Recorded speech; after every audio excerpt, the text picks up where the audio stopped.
Thanks, Drew. So, yeah, I'm really delighted to introduce Lindley. She joined us almost 2 years ago, our non-operative spine team, and she grew up in Southern California, then went to Ohio for medical school, UCSD for undergrad, Stanford for residency, where she followed in the steps of Patricia Zhang, and then did a fellowship in interventional pain back on the East Coast. She's now practicing in Marin exclusively, so that's why many of you probably have not had a chance to interact with Lindley much. She's done just an absolutely outstanding job there. Her patients love her, her colleagues love her. She has taken over, since Peter Wu became the director of the Berkeley Clinic, she took over our QI activities, and she's immersed herself in lean methodology and A3 thinking and really helping us improve our clinic processes. So she's just, sort of hitting it out of the park in every dimension. On a personal note, Lindley is also an accomplished athlete. This is an unauthorized use of her likeness, so I'll just acknowledge that up front. But she was a track and field athlete at University of California, San Diego. She had a personal best in pole vaulting of 12 foot 3 inches. I don't know where that rates in pole vaulting, but sounds pretty good to me. She also was a high level gymnast in high school, and she had a little different hairstyle back then, but still I can tell it's the same Lindley. At that time, it's sort of interesting, she aspired to become a sports therapist. So she's sort of in that dimension, but we're very happy that she changed to interventional spine, and we'll turn over to Lindley to hear her talk about radiofrequency ablation.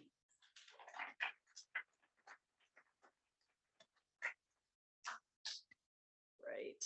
Thank you, Connor. I thought this picture was buried forever, but I guess not.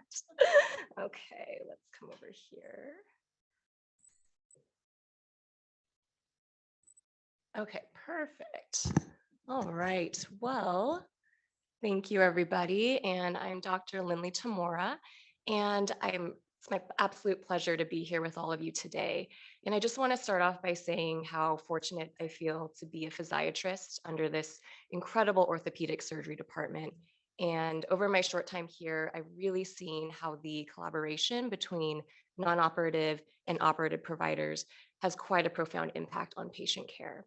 So with that being said, I just want to thank you all for being here today and for tuning in via Zoom to learn a little bit more about what I do and what physiatry has to offer you all as orthopedic surgeons. So today I'm going to be discussing radiofrequency ablation approaches for managing chronic low back pain. I have no disclosures. Okay, so let's talk about low back pain. 80% of you in this room and on Zoom will experience low back pain at some point in your life. Fortunately, most of these events will be isolated incidents that resolve entirely on their own. However, the percentage of those turning from acute low back pain into chronic is rising. This report published in JAMA in 2009 found that the prevalence of chronic impairing low back pain rose from 3.9% in 1992 to 10.2% in 2006. And these increases were seen in all age groups and in men and women. When we look at the top 20 causes of years lived with low back pain, top 20 causes lived with disability, back and neck pain remain number one on this list. We spend a significant amount of healthcare dollars in the treatment of low back pain, estimated to be up to $100 billion a year. It's the leading cause of lost work days, as well as reduced quality of life. So it's no wonder that low back pain causes significant individual, societal, and economic burdens. Now, as an interventional spine physiatrist, my ultimate goal is to reduce pain and improve function using all non-operative measures that I have. My current practice generally involves things like guiding patients' exercise and therapy programs, medication management, managing modalities such as bracing and complementary approaches like acupuncture and chiropractic care, performing nerve conduction studies and EMGs, as well as doing injections under both fluoroscopy and ultrasound guidance. And if you were part of UCSF over the last few years, you would have had the opportunity to listen to a few of my brilliant colleagues and fellow interventional spine physiatrists, Doctors Patricia Zhang and Peter Wu, discuss exercise as medicine for low back pain and how physiatrists have been incorporating things like robotics to advance bracing and DME for our patients, and the use of regenerative medicine and acupuncture to help with low back pain. So today I am going to be rounding out some of our PM&R topics with a focus on fluoroscopy guided procedures. And in particular, I'm going to be discussing radiofrequency ablations in the treatment of chronic low back pain. Radiofrequency ablations, or better known as RFAs, were first applied to low back pain in the 1970s, starting with the denervation of the lumbar facet joints. And since then, this technique has evolved along with the discovery of other structures and pain generators that can be targeted to treat low back pain. So I'm going to take us through a bit of a journey of RFAs, starting with its early days and ending on more recent discoveries and implementations. Let's start with the mechanism of action. An RFA is all dependent on the circuit that's created between the active tip of the electrode, the grounding pad on the patient, and the generator that creates the current. This alternating electromagnetic field leads to an increase in temperature at the tip of the active electrode and ultimately causes coagulation necrosis of the tissue.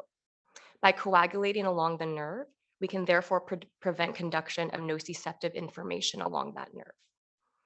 At 65 degrees Celsius, proteins within the body are coagulated. This in turn leads to a spherical lesion directly around the active tip of the electrode. And this is why that electrode must be placed directly parallel along the length of the target nerve in order to create the largest lesion on the nerve. And this technique that I'm describing here is the classic thermal monopolar approach that we use for RFAs. There are a few other techniques that I will very briefly touch on later. Peripheral nerves are comprised of many layers, starting with the most basic unit, the axon. And this is often surrounded by myelin, followed by the endoneurium, the perineurium, and finally the epineurium. So when we're creating an iatrogenic nerve injury during an RFA, it's suggested that we are creating a third degree peripheral nerve injury based off of the Sutherland criteria, meaning that there's destruction of the axon, the myelin, and the endoneurium, but a lot of these surrounding structures remain intact.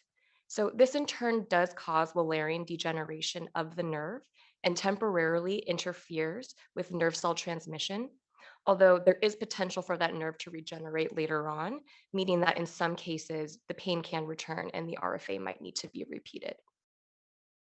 Now, as we all know, chronic low back pain is extremely complex, and there can be multiple structural pain generators, including but not limited to the intervertebral discs, the facet joints, muscles, sacroiliac joints, spinal nerves, and the vertebral end plates. So now that you have a basic understanding about the mechanism of action of RFAs, I want to demonstrate how we can target many of these structures with this useful technique in order to manage low back pain from a non-operative standpoint. We'll start with the lumbar facet joints. These are diarthrodal joints formed by the superior and inferior articular processes. And together with the disc, this joint functions as a motion restricting unit and helps to resist shearing forces. But it also allows for things like flexion and extension of the spine. Facet arthropathy is usually a result of years of accumulated repetitive strain and minor trauma. And each facet joint is dually innervated by the medial branch nerves that come off the dorsal ramus of the spinal nerves at each level. The role of the medial branches is primarily to innervate these facet joints, in addition to the multifidus muscle and the interspinous and supraspinous ligaments. Per cross-sectional studies, the prevalence of lumbar facet-mediated pain ranges anywhere between 15 to 45% in low back pain patients, with a higher prevalence noted in our elderly population. When we attempt to clinically diagnose lumbar facet joint pain with physical exam maneuvers, we often think of pain that's provoked by extension with or without rotatory movements, as well as pain that does not radiate past the knees. However, multiple studies have failed to statistically demonstrate consistent clinical features of lumbar facet joint pain. So what about imaging? We have multiple imaging modalities that can help us identify facet degeneration, such as plain radiographs and CTs. MRI is the most commonly ordered test, which can reveal things like facet joint effusions and synovitis. And studies have shown that MRI evidence of facet articular cartilage discontinuity was a sensitive indicator of a symptomatic facet joint. But that being said, facet joint degeneration noted on imaging studies does not always correlate with facet mediated pain. Thus, like most situations, imaging alone should not be used to diagnose facet joint pain without clinical correlation. So if we can't fully rely on clinical features and imaging findings to diagnose lumbar facet mediated pain, this really leaves diagnostic blocks as the only means of diagnosing true facet pain syndrome. This large comprehensive review regarding interventional spinal procedures concluded that, based on a detailed review of the literature, the general consensus appears to be that facet joint pain, excuse me, can be diagnosed with reasonable certainty on the basis of controlled diagnostic local anesthetic blocks. So we do this with diagnostic lumbar medial branch blocks. These are very simple blocks that are also done under fluoroscopy, and they work solely as diagnostic rather than therapeutic injections. A very small amount of local anesthetic is placed directly over the lumbar medial branch nerves, as shown on this picture on the left, and then the patient is asked to keep a very detailed pain diary the rest of the day. We're really looking for them to have quite a robust temporary improvement the day of the procedure, with the goal being 80 to 100% reduction in pain. Now, the success of the lumbar RFA is really dependent on these stringent test blocks. So this brings us to the validity of these diagnostic procedures.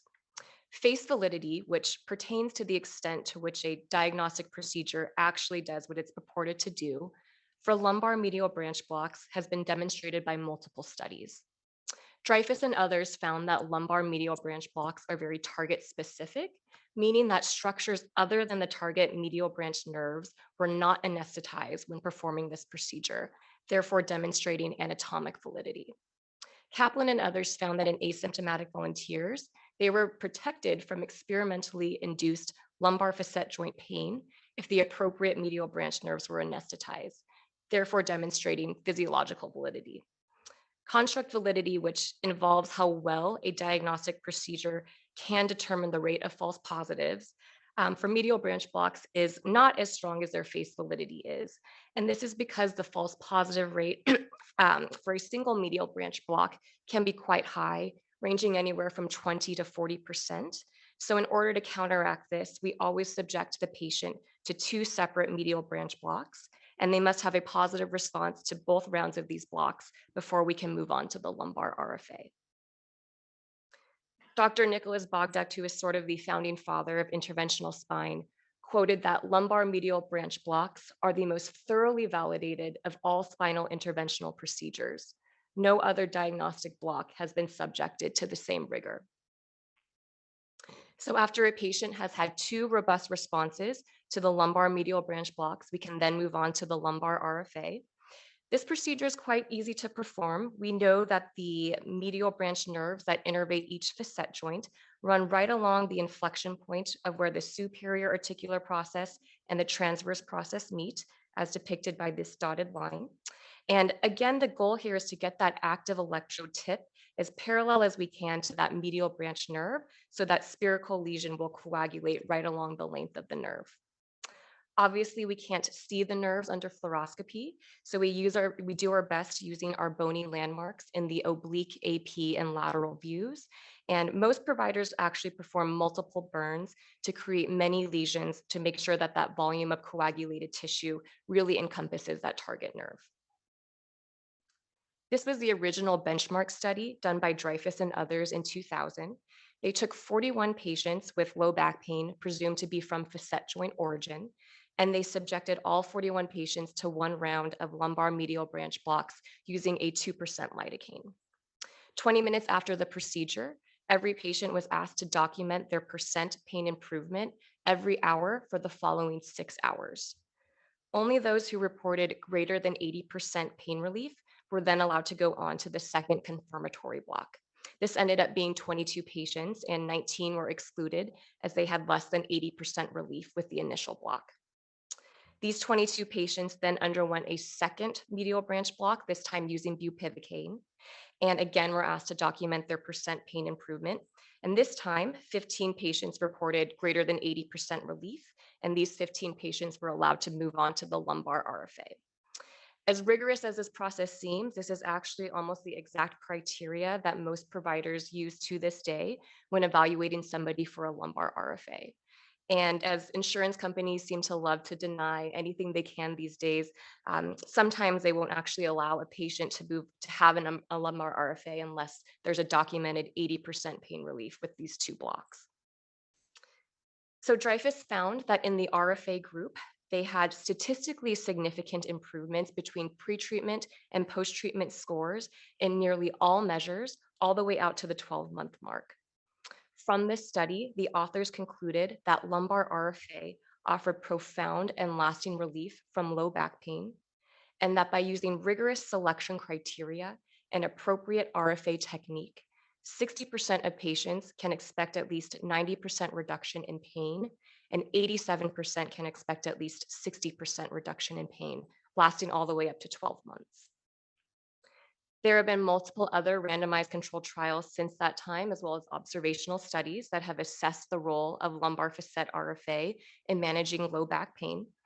Of these 7 randomized controlled trials, 6 of them were positive in demonstrating the efficacy of the lumbar RFA. Only one of them showed definite negative results. Among the 8 observational studies, 7 reported positive results and only 1 was undetermined. Thus, based off of these 6 positive randomized controlled trials and 7 positive observational studies, the evidence for lumbar RFA in managing chronic low back pain from facet joint origin is good for both short-term and long-term relief. Another very common cause of low back pain can stem from the sacroiliac joint, also known as the SI joint. And pain stemming from the posterior aspect of this joint can potentially be mitigated by targeting the lateral branches of the sacral dorsal rami that innervate this part of the joint. The SI joint is actually a pretty complex joint. It's the largest axial joint in the body, and it's characterized as a large diarthroidal synovial joint.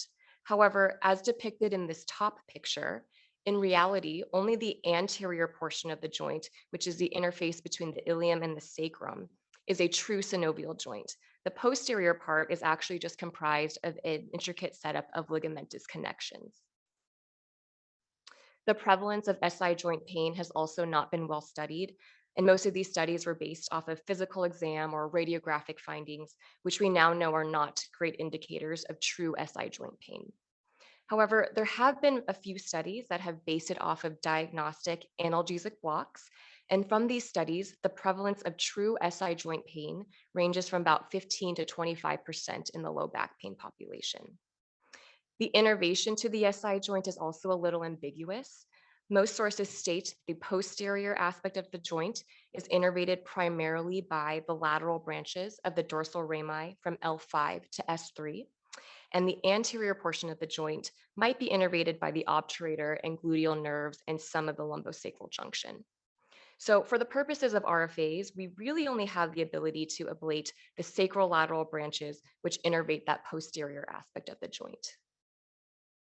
And like facet-mediated pain, true SI joint pain can be quite difficult to diagnose via physical exam alone due to a lot of overlapping pain patterns among the lumbar spine and the hip joints.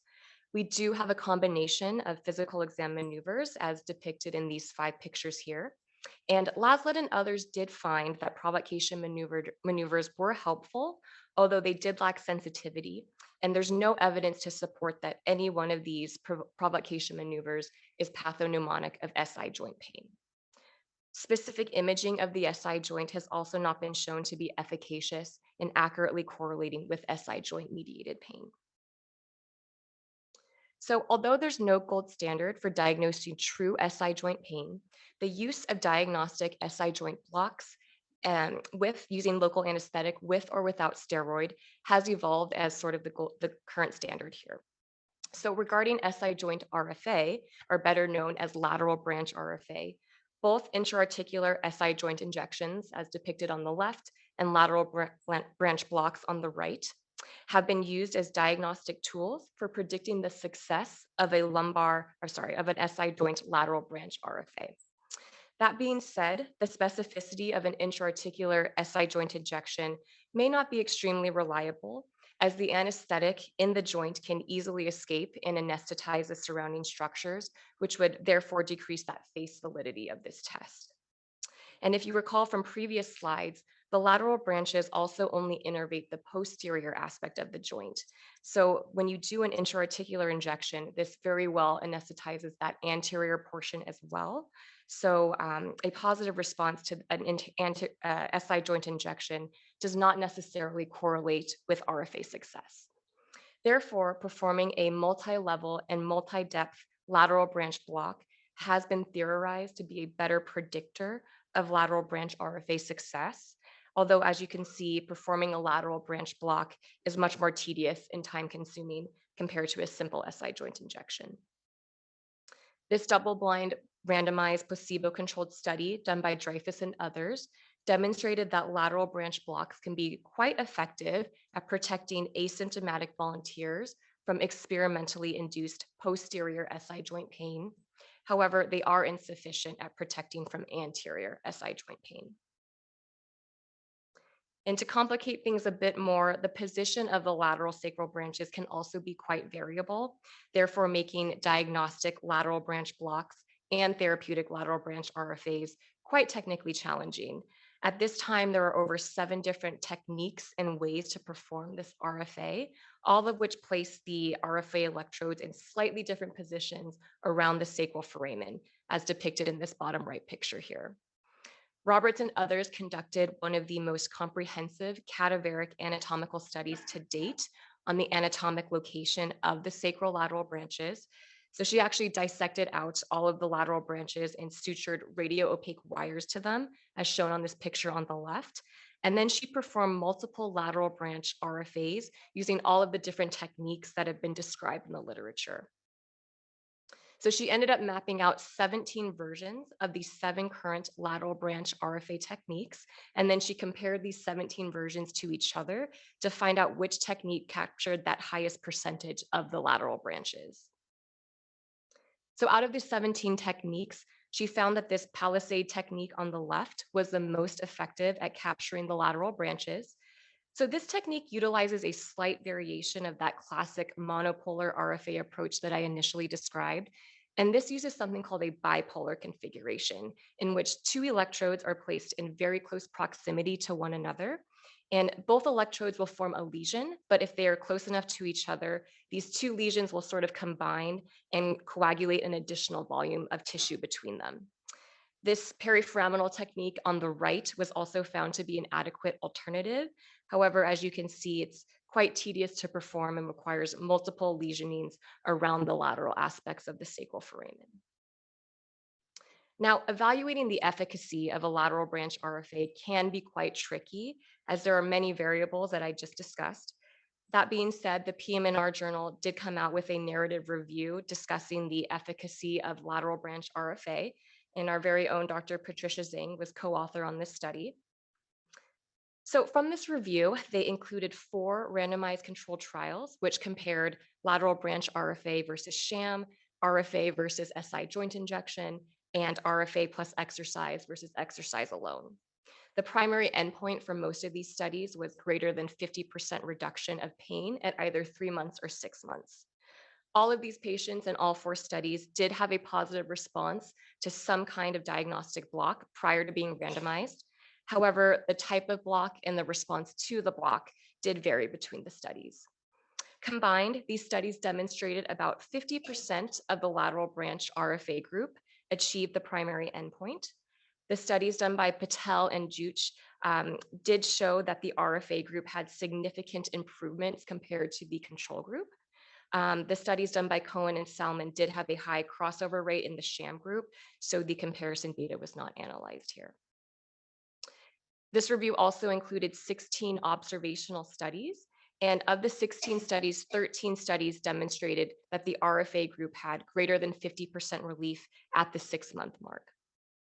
So from these 4 randomized controlled trials and 16 observational studies, this narrative review concluded that lateral branch RFA has quite a variable success rate, ranging anywhere from 32 to 89%.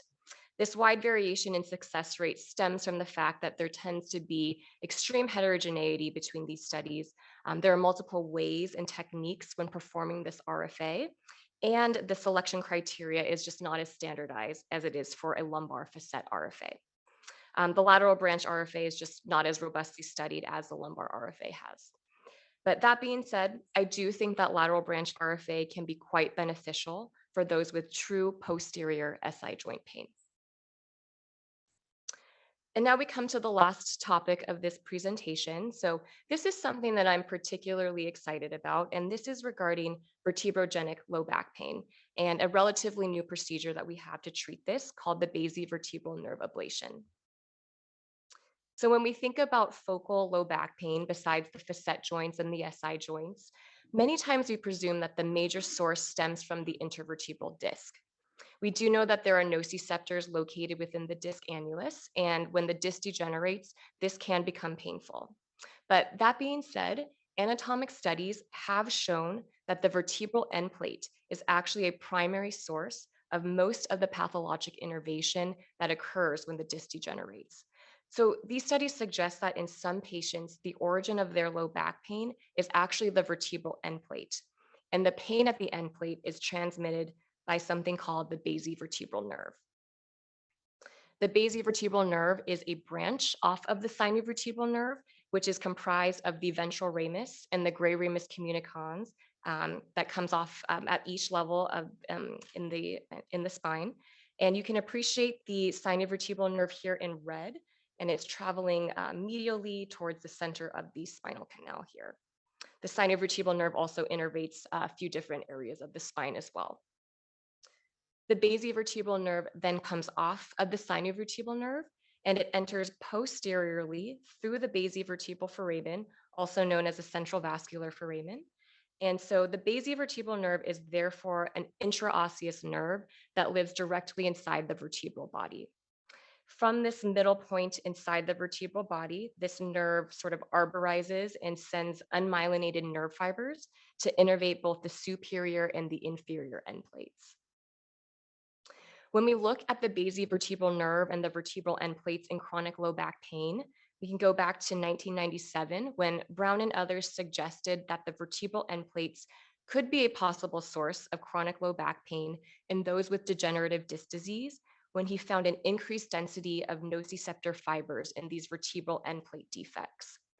A year later, Antonacci and others further postulated the role of the basivertebral nerve in chronic low back pain after he mapped it out in relation to the vertebral body. And then in 2003, Froz and others found the presence of substance P within the basivertebral nerve, which really formally established its direct role in pain transmission.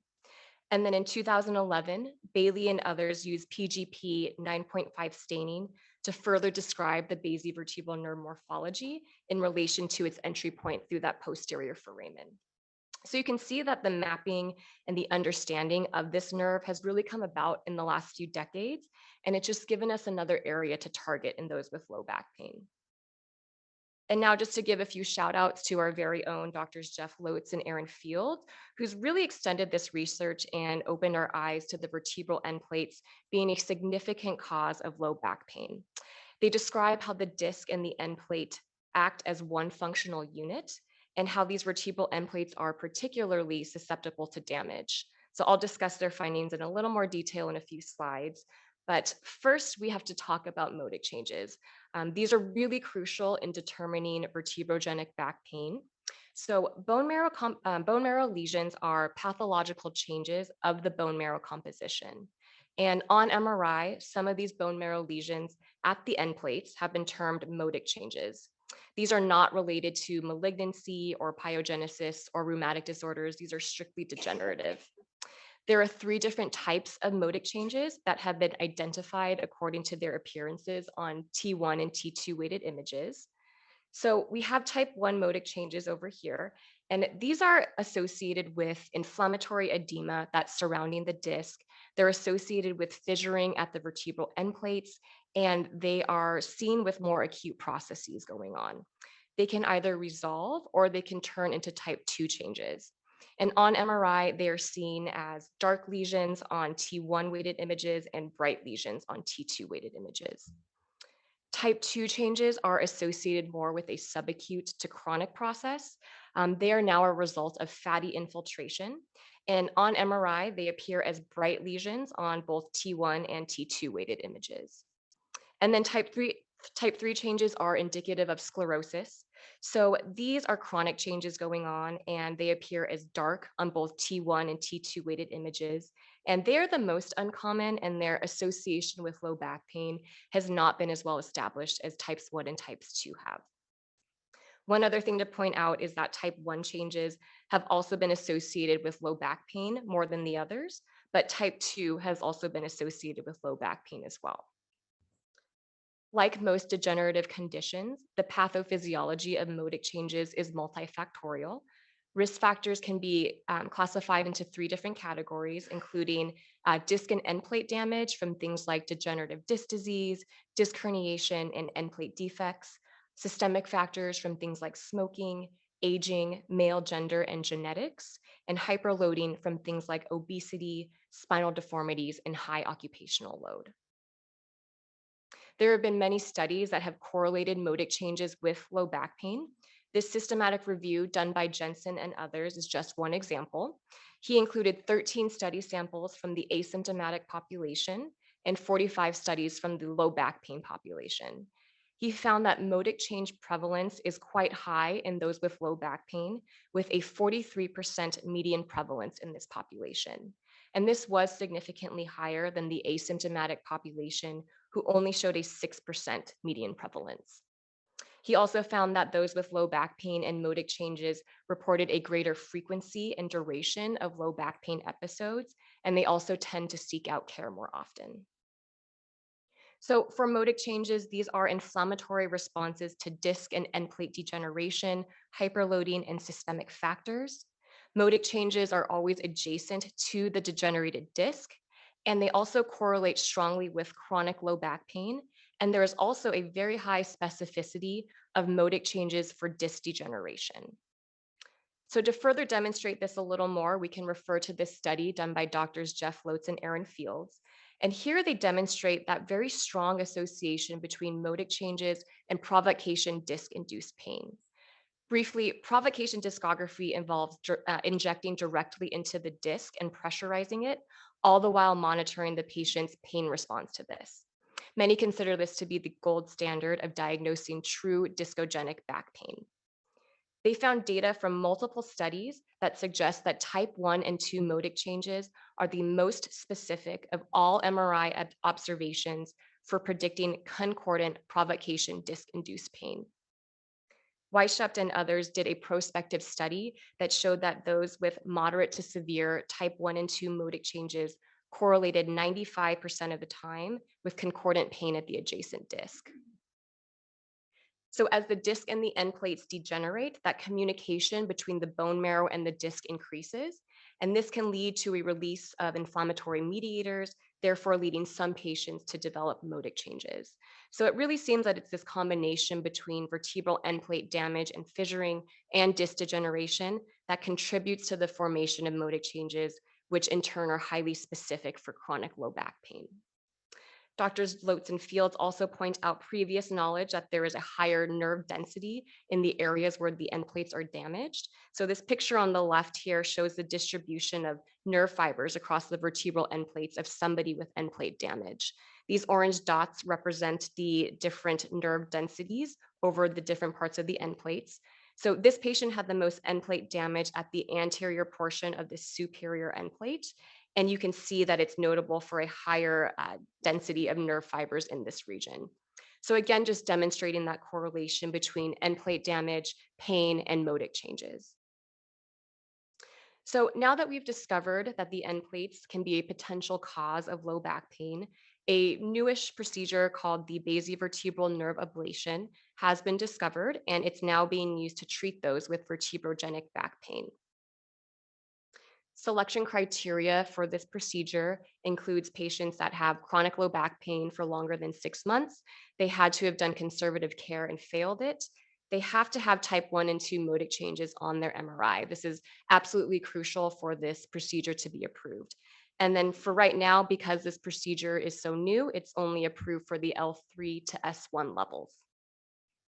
Briefly looking at procedure details, this is very similar to a kyphoplasty. So we utilize a transpedicular approach and advance the trocar through the pedicle until it breaches the posterior wall of the vertebral body.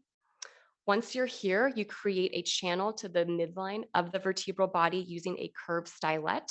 And this novel curved stylet is really what allows you to make that appropriate pathway to get to the very center of that basivertebral nerve. And then once you're there, you place a bipolar electrode and then you ablate here anywhere between 7 to 15 minutes. This is just some of the instrumentation that we use here when performing this procedure. It's also called the intraset procedure.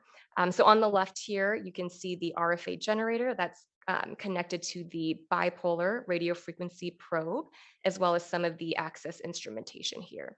On the right here, we do have the introducer cannula, which is hammered through that pedicle into the posterior vertebral body wall. So just a brief anecdotal story. As you guys are aware, I'm not an orthopedic surgeon.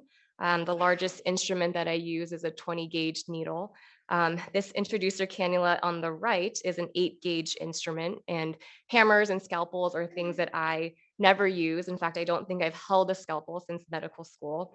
So in order to get this 8 gauge cannula through the skin, one obviously needs to create a very small skin incision. And my very first case of doing this procedure was back in November. And I was so nervous to do this, not only just about a brand new procedure, but also about making a skin incision. I initially made the tiniest skin incision ever, so much so that the scrub tech told me I was going to need to make a bigger incision. So a little embarrassing and certainly a humbling experience. But as a new attending, this was my first time doing a brand new procedure outside of residency and fellowship training. So to all the residents and fellows out there, learning certainly does not stop once you graduate. And it's just really important to be open to learning new procedures and skills. And despite my rocky start with the skin incision, this case turned out perfectly and the patient is actually doing quite well. So since then, I have done 4 cases so far, soon to be 5. These are just a few of the fluoro images from some of these cases. On the AP view, you can appreciate that bipolar electrode right in the center of the vertebral body, sort of straddling that spinous process here. And then on the lateral view, it's right in the center of that vertebral body. The basivertebral nerve sort of lives right at that 30 to 50% mark from the posterior to anterior direction. So you really want to get that probe right in the center there. And so this brings us to the evidence for this procedure. There's been quite a few studies that have come out regarding the basivertebral nerve ablation. This pilot study and prospective cohort study showed significant improvement in the treatment group in regard to VAS score and ODI score at 3 months.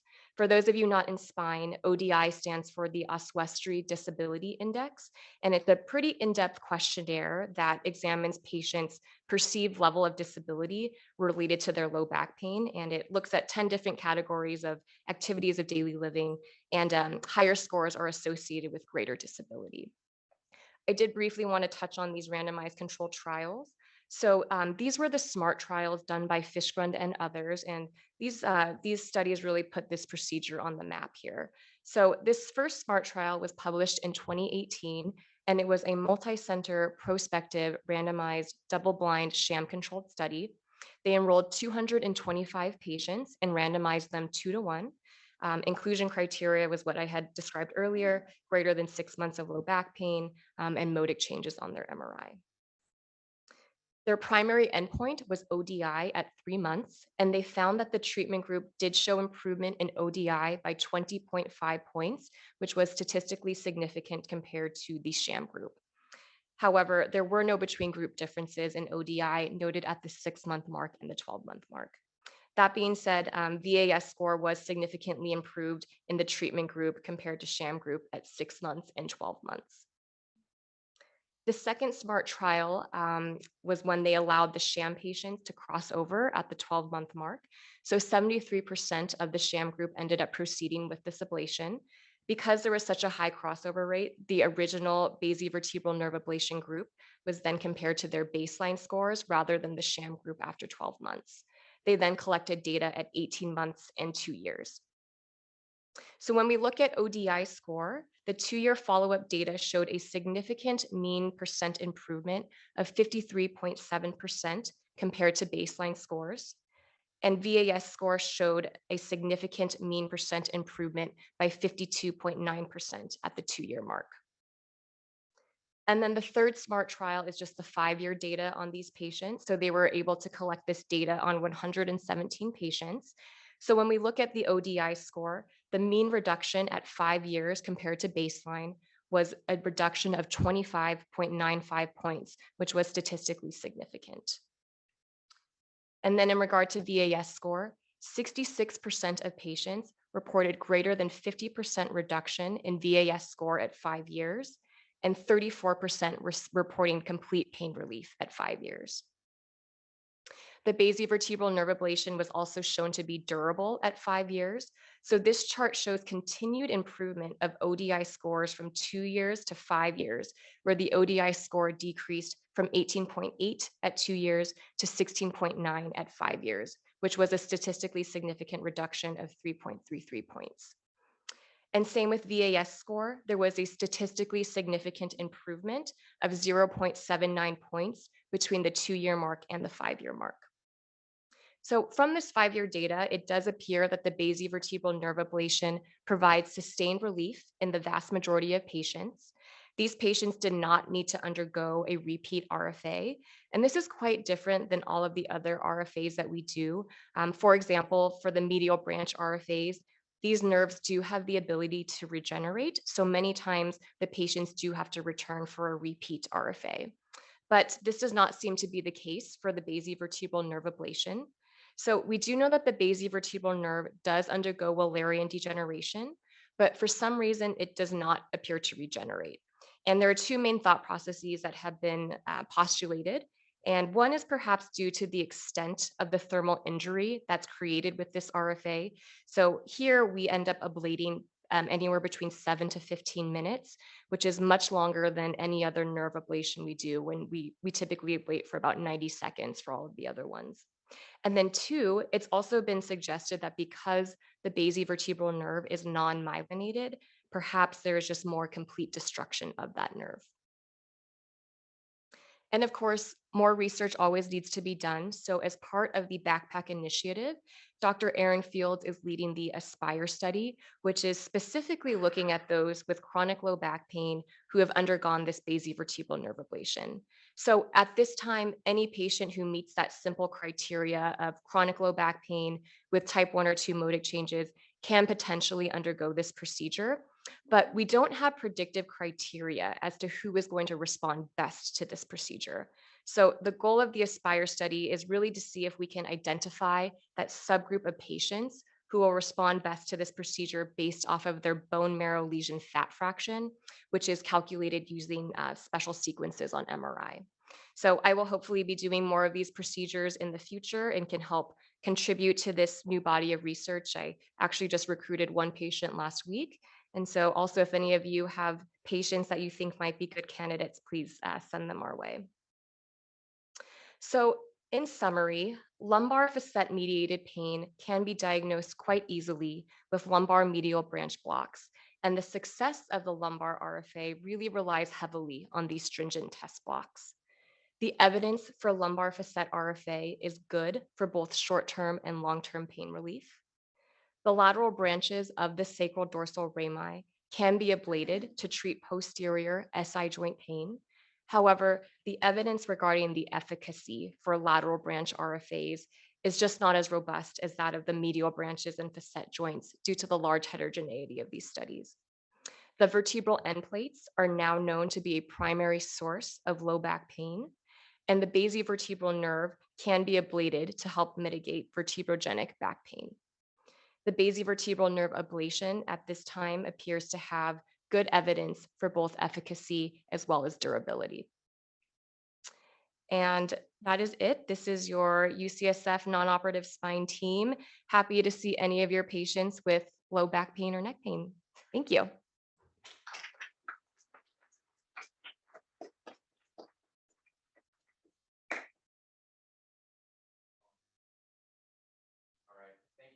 Tamura. That was great. And Dr. Tamura and I also share clinic on Friday, so it's great to see you down here, and Yeah. always great to work with you. Let's see, I'll start with Dr. Westrak. Thank you so much. That was a great talk, and your acronyms for your studies are very impressive. I don't know how you got Aspire out of that. But I had a question. Is there any evidence on how this affects the disease process itself? Do people get quicker degenerative changes?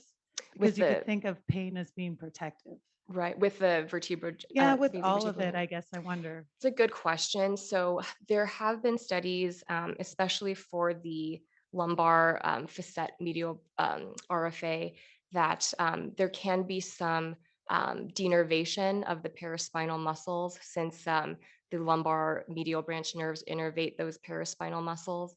And there was a study that had showed that perhaps the discs degenerate a little bit quicker at the levels where the facet joints were denervated, but those patients weren't necessarily found to have worsening back pain related to that from those studies. But so that's a great question. I do think that there might be maybe some a little bit more degeneration at some levels, especially with the facet RFA. And I don't know about the vertebrogenic or with the basivertebral nerve ablation. I'm not quite sure about that yet. in that SMART study, it looked like maybe there were follow-up MRIs. Was there any change in the rate of motic changes at 5 years between the two arms? I don't know the answer to that. I'm not sure exactly. Lyndly, terrific overview. Thanks Oh, for thanks, going Sig. through that. I struggle with the paradox of, on the one hand, we're ablating the medial branch, which does innervate the multifidus muscle for pain, but at the same time, we also know that atrophy of the multifidus may be associated with pain, and there are now some new therapies for actually stimulating the medial branch and stimulating the multifidus. So, how do you decide which approach to use? Should we actually try and stimulate and regenerate the multifidus and reverse atrophy, or should we be ablating the nerve? Yeah, that's a really great question. And there have been a lot of studies that have looked at that and specifically the multifidus muscle and paraspinal muscles. Um, it's hard to say, I think that some degeneration of the paraspinal muscles could potentially lead to more back pain potentially. I think that the studies that have been done did not necessarily associate that sort of atrophy of the multifidus muscle with more back pain, but we do know that it could potentially be a contributing factor. So I think there are newer procedures that are coming out that can potentially, stimulate the multifidus and kind of avoid that denervation of the paraspinal muscles. So I don't know. I don't have a great answer for that, but I do think that definitely more studies need to be done examining that. Do you think there's a difference in a pain pattern between the patients who might be appropriate for each? So, for example, extension mediated pain, I don't know if it's that simple, Yeah, might be yeah. more appropriate for an RFA um, versus discogenic pain, or flexion mediated pain might be more appropriate for multifidus. Definitely. So, For facet joints, we always think kind of pain with extension and not exactly midline, a little bit more off to the sides a little bit. Whereas when we think of vertebrogenic back pain or discogenic pain, we definitely think of pain more in the middle, in the midline of the spine, worse with flexion, sitting, leaning forward. So those are kind of the things that we try to correlate, especially because for the basivertebral nerve ablation, there's no test injection that you can do. You kind of just have to do it. So you really have to base that off of clinical features and the modic changes, but when we're examining them. Yeah, Lindley, great talk. One question for you. Something I worry about sometimes with any of these nerve destruction procedures is the possibility of neuroma creation, Mm. particularly when we're doing, multiple procedures over years. Now, I realize there's no data we can sort of guide us on that, but just, do you have any sense of whether that's a concern, something we should be thinking about, recommending multiple procedures, or just your thoughts on that? Yeah, I think that's a great thing to discuss with patients if they are undergoing multiple ablations. Um, I personally have not seen too many. I think it's a pretty low risk, although it always is something to educate the patient about. I personally haven't seen it that much. I don't know if you have, Connor, in your practice, if you've seen a lot of patients with that neuroma formation. Well, there's no way to know. Yeah, And that people have thought of.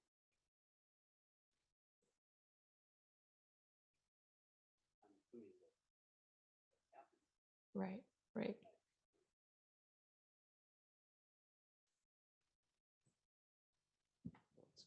Thank you. That was a great presentation. I had a couple of questions, maybe one in response to Rosie's point about uh, the effects on disc degeneration or bone quality. I mean, you create a large lesion that Right, basically devitalizes everything in that zone. right, Bone marrow, muscle, bone itself, and the nerve. And so if you have a patient with poor bone quality, Mhm. their ability to recover may be Right. compromised. So that's something I think to look at. But I'm curious, clinically, when you look at these patients and you're thinking, I mean, you imagine with degenerative change of the spine, the facets, the SI joint, the end plates, they all may be going together. And right. do you rule out facets first with nerve blocks, or you go primarily after motic lesions and assume the facet's not a problem in those patients? Or how do you Yeah. distinguish those in your mind? That's a great question. If they're just coming in with axial low back pain, a lot of times it really is difficult. And a lot of times they'll have facet degeneration. They'll have all of these things on MRI and X-ray. So I tend to want to start with the least invasive procedure. So if I think that there's a possibility that they might have both, I will definitely try to just target the facet joints with a simple medial branch block first. And if they didn't get any pain relief and their clinical pictures looking more discogenic or vertebrogenic, then I'll move on to the basivertebral nerve ablation. But just because it is a lot more invasive than any other procedure that we do, there's a longer recovery time. It's just a little more painful. I tend to save that if there are other potential structures to target that are easier to target. All right. And it's Dr. Kim.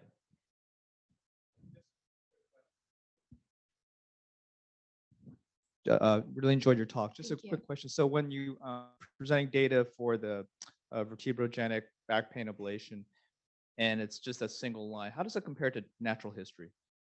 So if you plotted natural history or low back pain, we know that kind of be self-resolve. I mean, tends to get better Yeah. with time, Yeah. and the criteria was 6 months of pain. If you plotted just natural history, what would those curves look like? Yeah, I think in these patients that they were looking at, these were patients who were very chronic back pain patients who had many other procedures and, have failed a lot of other modalities. So, um, when you kind of get into the years of chronic low back pain, I'm a little less optimistic that it's going to just kind of resolve on its own. So I don't know what that data is. I don't think that they plotted that out, but I do think that this ablation likely does have better results than just the natural history of somebody recovering from chronic low back pain. Yeah, I was wondering, like 6 months, which is somebody who's had pain for 6 years. This is Right. probably a different pain population. I'm wondering, is 6 months kind of the cutoff where you go, this is going to be, this is going to go on and it's not going to resolve by itself? Is that the way they chose 6 months? They kind of chose that as their cutoff. I think there are a lot of other factors when you are evaluating somebody, kind of seeing, what they've done, how much treatment they've had, if they've done all the PT, medications, other injections. So that's kind of my algorithm when I'm evaluating these patients. And nobody that I've done this procedure on so far has only had 6 months of back pain. It's definitely been years of low back pain. So I think it's a little bit different. Thank you.